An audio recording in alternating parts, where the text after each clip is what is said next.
Hi everyone, welcome to NEET parent YouTube channel. So రెండు తెలుగు రాష్ట్రాలలో 2026 ఎంబీబీఎస్ జాయిన్ కావాలనుకున్నటువంటి విద్యార్థులకు శుభవార్త అని చెప్పొచ్చు. పేరెంట్స్కి హ్యాపీ న్యూస్ అని చెప్పొచ్చు.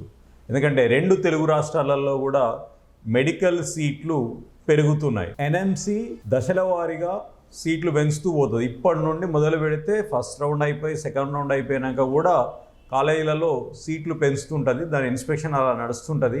సో బిఫోరే అన్నీ ఒకటేసారి పెంచి కౌన్సిలింగ్ అట్లా ఏం చేయదు, మరి ఎందుకో తెలియదు. కానీ సో ఇదైతే ఒక రకంగా గుడ్ న్యూస్ అని చెప్పొచ్చు.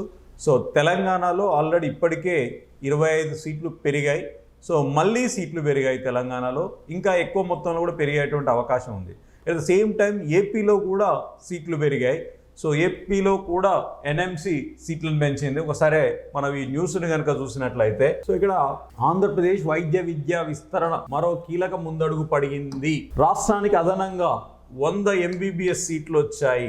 100 ఎంబీబీఎస్ సీట్లు వచ్చాయి ఏపీకి. సో ఏపీకి 100 ఎంబీబీఎస్ సీట్లు మంజూరు చేస్తూ national medical council NMC green signal ఇచ్చింది.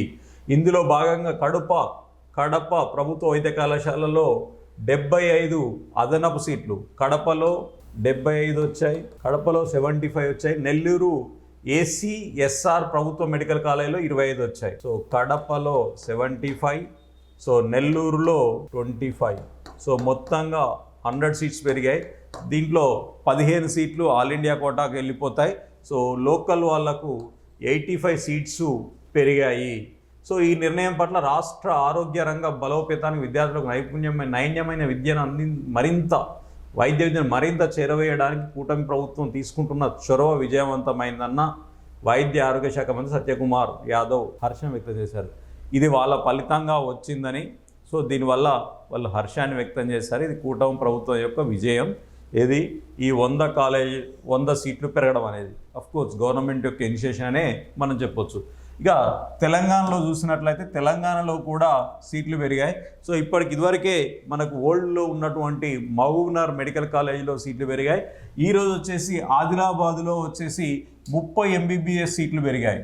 సో ఆదిలాబాద్లో 30 సీట్లు పెరగడం జరిగింది. 30 సీట్లు పెంచుతూ ఎన్ఎంసి అనుమతులు జారీ చేసింది. 2008లో ప్రారంభమైనటువంటి సో రిమ్స్ కాలేజ్ ఎప్పుడు స్టార్ట్ అయిందటంటే 2008లో స్టార్ట్ అయింది రిమ్స్ ఆదిలాబాద్.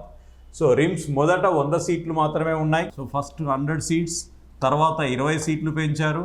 సో గతేడాది 120 సీట్లతో కొనసాగుతుంది. పెంచగా ఈ ఏడాది వరకు 120 సీట్లు కొనసాగుతున్నాయి. ప్రస్తుతం 2026-27కు 150 సీట్లకు భర్తీ చేయనున్నారు. సో ఇప్పుడు 120 ఉన్నాయి. దీనికి ఇంకొక 30 సీట్లు పెంచారు.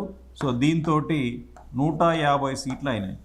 సో ప్రస్తుతం రిమ్స్లో సీట్ల సంఖ్య 150 అయినట్టుగా అక్కడ రాశారు. సో దీంట్లో 15% కేంద్ర వాటా, 85% రాష్ట్ర కోటాలో భర్తీ చేయనున్నారు. సీట్లను పెంచుతూ ఎన్ఎంసి అనుమతులు ఇవ్వడంపై రిమ్స్ సంచాలకుడు రాథోడ్ జైసింగ్ ఆనందం వ్యక్తం చేశారు. సో ఇది ఆదిలాబాద్ రిమ్స్లో 30 సీట్లు పెరిగాయి, ఏపీలో 100 సీట్లు పెరిగాయి. సో ఇదంతా కూడా ఇంకా ఇంతేనా సార్ అని అంటే ఇంకా పెరుగుతాయి. తెలంగాణలో పెరుగుతాయి, ఏపీలో కూడా పెరిగే అవకాశం ఉంది. సో అన్ని అప్డేట్స్ చూసి మీకు ఎప్పటికప్పుడు తెలియజేసే ప్రయత్నం చేస్తుంది NEET parent YouTube channel. Thank you అనడం.